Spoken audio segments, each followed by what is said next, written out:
बिस्मिल्लाहिर्रहमानिर्रहीम अस्सलाम वालेकुम वरहमतुल्लाह। फ़हमी सिद्दीकी इन्वेस्टमेनिया से एक स्पेशल वीडियो नोट लेकर आप लोगों की खिदमत में हाजिर है। आप लोगों से प्रॉमिस किया था कि आप लोगों को फॉलो अप स्ट्रैटेजी के बारे में कुछ गाइड करने की कोशिश करेंगे और इसको आप कैसे बेहतर तौर पर अपने ट्रेडिंग में या इन्वेस्टिंग डिसीजंस के लिए यूज़ कर सकते हैं।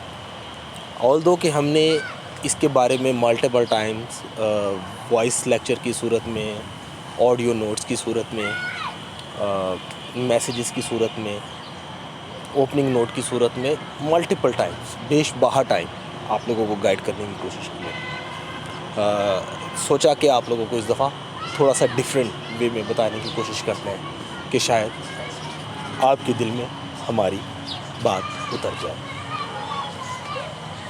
अगर आप लोगों को याद हो या आप लोग जानते हैं नॉर्मली कि हम जब भी कोई बाय सिग्नल या सेल सिग्नल या इवन कोई स्टांस जनरेट करते हैं, कोई एनालिसिस शेयर करते हैं, तो वो व्हाट्सएप के मैसेज की सूरत में होता है।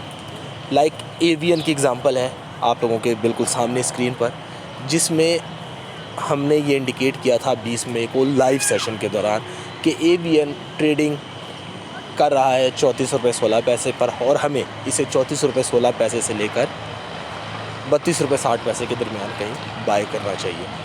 और ये ईद से, क्योंकि सेकंड लास्ट सेशन, ये लास्ट सेशन की बात है और क्योंकि लाइव कॉल थी तो बाय लेवल डेफिनेटली हिट हुआ।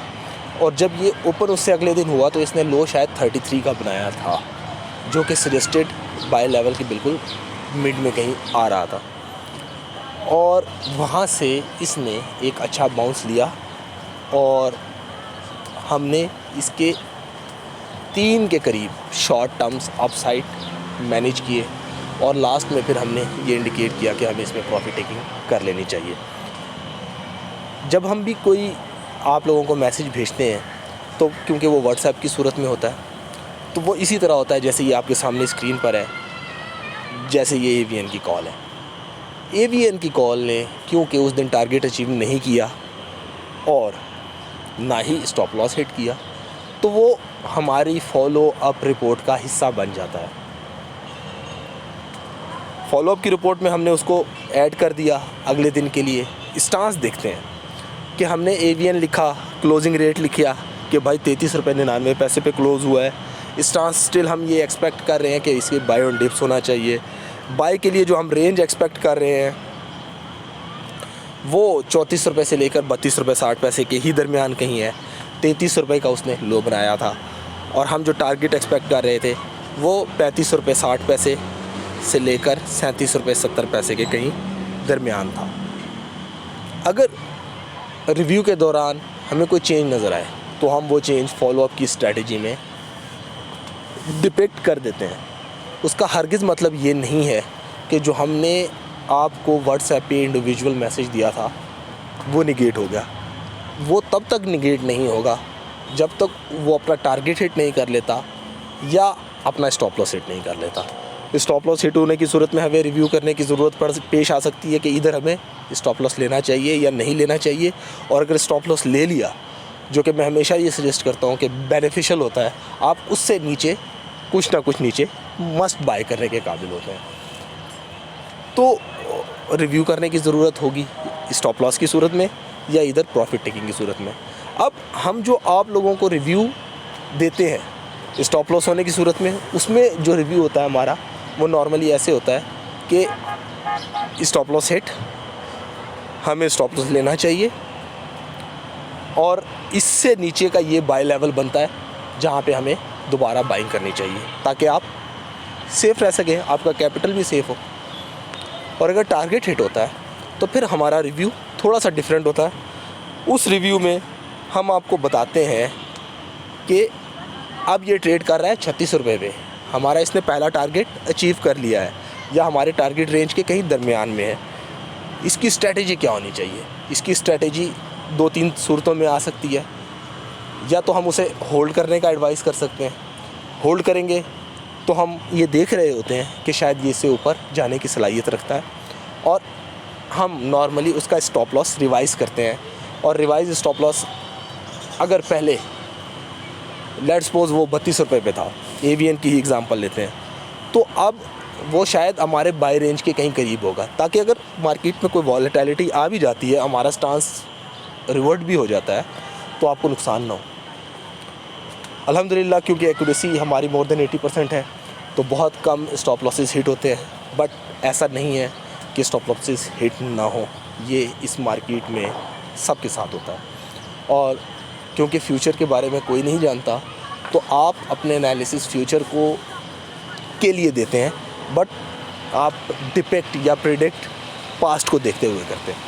तो आपके लिए ये बहुत ज़रूरी है कि फंडामेंटल्स, टेक्निकल्स, सारी चीज़ों को फॉलो करते हुए जो एनालिसिस आप लोगों को दिए जा रहे हों, उनको अच्छी तरीके से फॉलो करें।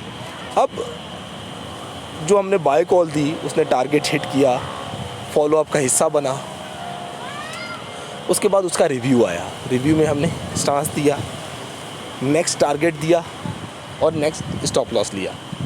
इसी चीज़ को अब अगर उसने नेक्स्ट टारगेट या नेक्स्ट स्टॉप लॉस हिट नहीं किया, तो वो स्टिल हमारे फॉलो अप रिपोर्ट का हिस्सा रहता है और वो उस टाइम तक ओपन रहता है जब तक वो प्रॉफिट टेकिंग हम सजेस्ट नहीं कर देते। एवीएन की सूरत में हमने रिव्यू करके आप लोगों को शायद 40-50 का टारगेट दिया था इसके बाद वाले रिव्यू में, और वो जब हिट हुआ था तो उसके बाद वो 39 के कहीं करीब ट्रेड हो रहा था, जहाँ पे हमें ये फील हुआ कि ये रिजेक्शन ले रहा है, तो हमने प्रॉफिट टेकिंग आप लोगों को एडवाइस की।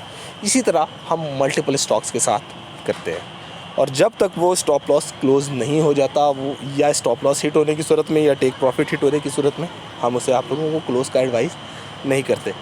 अब अगर हम थोड़ा सा रिपोर्ट को रिव्यू करें, तो रिपोर्ट में कुछ चीज़ें दी जाती हैं, जिसमें सबसे पहली चीज़ जो है वो है स्क्रिप्ट के बारे में या स्टॉक के बारे में, उसका नाम होता है। उसके बाद वो मार्केट में उस दिन किस रेट पे क्लोज़ हुआ। तीसरा कॉलम जो है वो फॉलो अप की सूरत में दिया जाता है आप लोगों को, जिसमें हम सारी चीज़ें दे देते हैं कि इसका स्टांस क्या होना चाहिए। अगर बाय है तो बाय लेवल देते हैं, सेल बनता है तो सेल लेवल देते हैं, और स्टॉप लॉस हम लाजमी आप लोगों को देते हैं। इसके बाद एक कमेंट या रिव्यू का सेशन होता है, इसमें हम आप लोगों को वो बताने की कोशिश कर रहे होते हैं जो हम देख रहे होते हैं।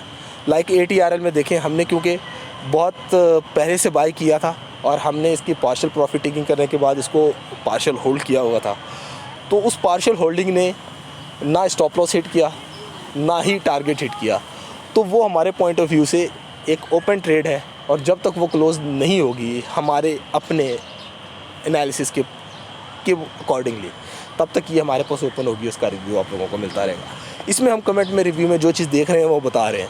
हम देख रहे हैं कि ये बाय ऑन डिप्स है, लेकिन क्योंकि बाय ऑन डिप्स हमारे जो रिवाइज स्टॉप लॉस है उससे थोड़ा नीचे है, तो हमने आप लोगों को ये रिकमेंड किया कि भाई आप लोग होल्ड करें, अप साइड अगर पहले आ जाता है तो आप प्रॉफिट टेकिंग कर लें, और उसके बाद अगर स्टॉप लॉस आ जाता है तो स्टॉप लॉस पे एग्ज़िट लेने के बाद आप लोग उससे नीचे के लेवल पे जो सजेस्टेड लेवल है उसका वेट करके दोबारा बाय करें, ताकि आप बेहतर मूव ले सकें।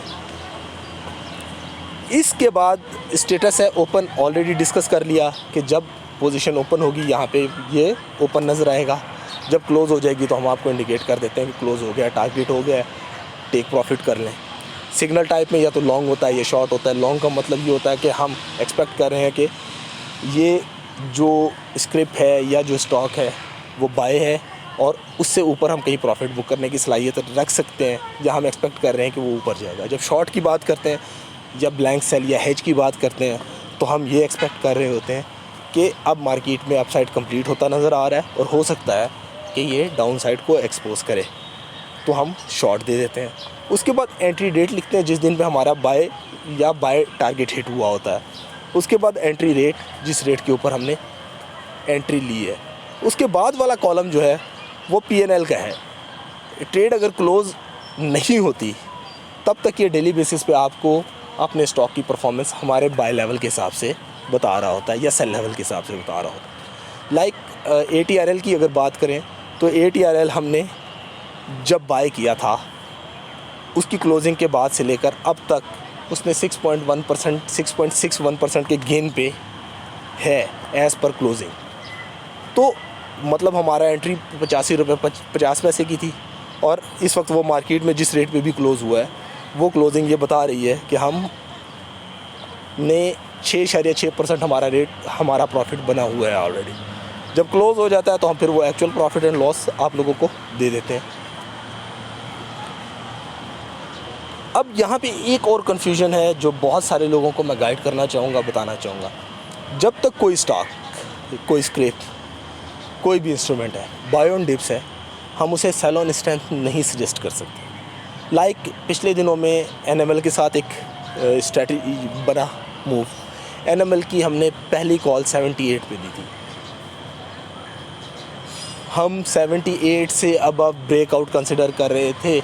उसने उससे थोड़ा सा ऊपर मूव लेने की कोशिश भी की पर सस्टेन नहीं कर सका। नेक्स्ट डे रिव्यू के बाद उसकी बाय कॉल 74 पे बनती थी। हमने उसको होल्ड करने का स्टांस दिया और साथ में बाय ऑन डिप्स दिया। बाय ऑन डिप्स 74 पे दिया तो जो प्राइस बन गई वो एवरेज होकर 76 बन गई। फिर जब अगले दिन दोबारा भी हमने उसका टारगेट दिया, रिव्यू किया, तो भी वो बाय ऑन डिप्स था, लेकिन उसने स्टॉप लॉस हिट नहीं किया था, ना टारगेट हिट किया था। तो हमने दोबारा उसे बाय ऑन डिप्स सजेस्ट किया और उसके लिए जो बाय लेवल सजेस्ट किया वो 72 था। 71 हमारा स्टॉप लॉस था, 72 पे उसने हिट किया। हमारी बाय एवरेज 74 बन गई। 71 का हमारा स्टॉप लॉस था, वो हिट हुआ। उसके बाद हम रिव्यू करना भूल गए। नॉर्मली जब स्टॉप लॉस हिट होता है तो हम उसको रिव्यू करते हैं कि अब इससे नीचे वाला ये लेवल बनता है, आपको यहाँ पे बाय करना चाहिए या वेट एंड वॉच के स्टॉक्स को अडॉप्ट करना चाहिए। बट अनफॉर्चुनेटली समहाउ, क्योंकि बहुत ज़्यादा स्टॉक्स भी होते हैं, बहुत ज़्यादा लोग भी होते हैं और हर एक की क्वेरीज़ को हम कोशिश करते हैं कि पूरी तरह अकोमोडेट कर सकें, लेकिन समहाउ हम भूल भी जाते हैं क्योंकि वी आर ह्यूमन टू। तो वो मिस हो गया। ऑल्दो कि वी वर एक्सपेक्टिंग कि 67 उसका बहुत अच्छा बॉटम है, but somehow missed it. This is the part of trading game. तो इस तरह की कंडीशन में हम उसको रिव्यू कर रहे होते हैं। नई बाय कॉल होती है, रोज़ ऐड होती है, या बाय कॉल हमने दे दी है और वो पेंडिंग लिखी हुई आपको आ रही है, तो इसका मतलब ये है कि अभी इसका बाय लेवल नहीं आया। नॉर्मली जब तक बाय लेवल नहीं आता हम यहाँ पर डालते नहीं हैं। लेकिन बोलने का मकसद ये है, कहने का मकसद ये है कि profit taking is always good thing. Profit taking is always important, चाहे वो थोड़ा प्रॉफिट है, चाहे वो ज़्यादा प्रॉफिट है। थोड़ा प्रॉफिट ब्रेक इवन से बेहतर है, ब्रेक इवन थोड़े लॉस से बेहतर है, और थोड़ा लॉस ज़्यादा लॉस से बेहतर है। इस बात को आप लोगों को समझने की ज़रूरत है। किसी के भी कहने पे, आई नेवर एक्सपेक्ट कि किसी के भी कहने पे, किसी ब्रोकर के, किसी हाउस के, किसी एक्सपर्ट ओपिनियन के, ये कहना कि जी ये ट्वाइस हो जाएगा, ये थ्राइस हो जाएगा, ये 5 टाइम्स हो जाएगा, एक अच्छा स्टांस नहीं है। फ्यूचर किसी ने नहीं देखा। बहुत सारे ब्रोकर्स आपको कॉल्स देते हैं, बहुत सारे ब्रोकर्स अपनी रिपोर्ट देते हैं, उसमें ये आप लोगों को नज़र आ रहा होता है कि वो मार्केट में उसकी ट्रेडिंग हो रही है 25 रुपये में, जबकि उसका टारगेट जो है वो 80 रुपये है। मतलब 3 टाइम्स, मोर देन 3 टाइम्स। तो इसका मतलब है 300% का गेन। तो इस तरह की सूरत में आप मुझे बताएं, और उसका टाइम होता है जी 2 साल बाद का, 1.5 साल बाद का। तो इस तरह की कंडीशन में कौन सा बंदा है जो ये अडॉप्ट कर सकता है? मैं बड़ी दफ़ा ये एग्जांपल अपने तमाम मेंबर्स को दे चुका हूँ कि AVN की एक लॉन्ग टर्म कॉल हमने दी थी, जिस टाइम वो 42 रुपये के कहीं करीब ट्रेड कर रहा था, कि वो 56 से लेकर 66 टारगेट कर सकता है। आई स्टिल बिलीव कि वो 56 से 66 टारगेट कर सकता है, मगर उसने 56 और 66 टारगेट करने से पहले 16 रुपीज़ भी तो टारगेट किया है ना। तो हाउ एनीवन कुड मैनेज कि उसने 42 रुपये में बाय किया, अपनी इन्वेस्टमेंट का बहुत सारा पोर्टफोलियो उसमें डाल दिया कि वो 56 और 66 पे बाय करेगा, सेल करेगा, बट वो 16 पे चला गया। अब उसकी वहाँ पर दोबारा हिम्मत भी नहीं होती कि वो 16 पे बाय कर सके। तो आप लोगों को ये बात समझने की ज़रूरत है कि स्टॉप लॉस बहुत इम्पॉर्टेंट है और प्रॉफिट टेकिंग उससे भी ज़्यादा इम्पॉर्टेंट है। आप इन दोनों चीज़ों के बगैर ट्रेडिंग में, इन्वेस्टिंग में सर्वाइव नहीं कर सकते। और उसके बाद जो चीज़ बहुत ज़्यादा इम्पॉर्टेंट है वो पोर्टफोलियो की मैनेजमेंट है। लाइक अगर हम सीमेंट की कॉल देते हैं तो इट डजेंट मीन कि आप 5 की 5 सीमेंट बाय कर लें, अपना पोर्टफोलियो पूरा का पूरा इस पर स्ट्रक कर लें।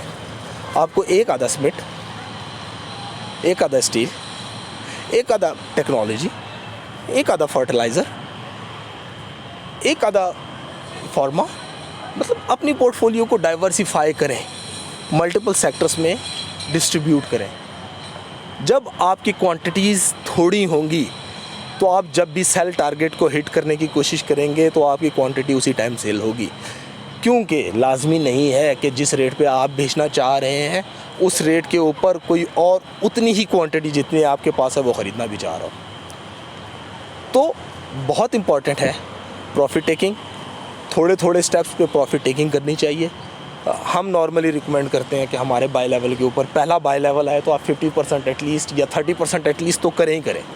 आप 30% प्रॉफिट पहला टारगेट आते ही बुक कर लें, पूछने की भी ज़रूरत नहीं है कि should we hold, should we book gain और what we have to do. पहले प्रॉफिट पे आते ही 30% से 50% के दरमियान प्रॉफिट टेकिंग करें और उसके बाद अपने बाय लेवल के ऊपर स्टॉप लॉस लगाकर बाकी होल्डिंग करें और उससे अगला टारगेट का वेट करें। अगर आ जाए तो वेल एंड गुड, फिर ज़रूर रिव्यू लें ताकि आप प्रॉफिटेबल रहें, ताकि आप सेफ़ रहें। हमने पूरी कोशिश की कि इस दफ़ा दोबारा आपको अच्छे तरीके से गाइड कर सकें। अपनी दुआ में याद रखिएगा, अपने फ़ीडबैक से ज़रूर आगाह कीजिएगा। आपकी फ़ीडबैक, आपकी राय हमारे लिए मोहतरम है। अच्छी फ़ीडबैक हमारा खून बढ़ाती है, हमें मेहनत करने पे मजबूर करती है। हमें खुशी होती है कि हम जो काम कर रहे हैं, जो मेहनत कर रहे हैं, उससे मेंबर्स को फ़ायदा हो रहा है। और अगर आपकी नेगेटिव फ़ीडबैक आती है तो हमें सोचने पे मजबूर करती है कि हमें कहाँ इम्प्रूव करना चाहिए, कैसे अपने आप को ठीक करना चाहिए और कहाँ पर हम गलत हैं। अपनी दुआओं में बहुत बहुत ज़्यादा याद रखिएगा। आपकी दुआओं का तालिब फ़हमी सिद्दीकी। अस्सलाम वालेकुम व रहमतुल्लाह।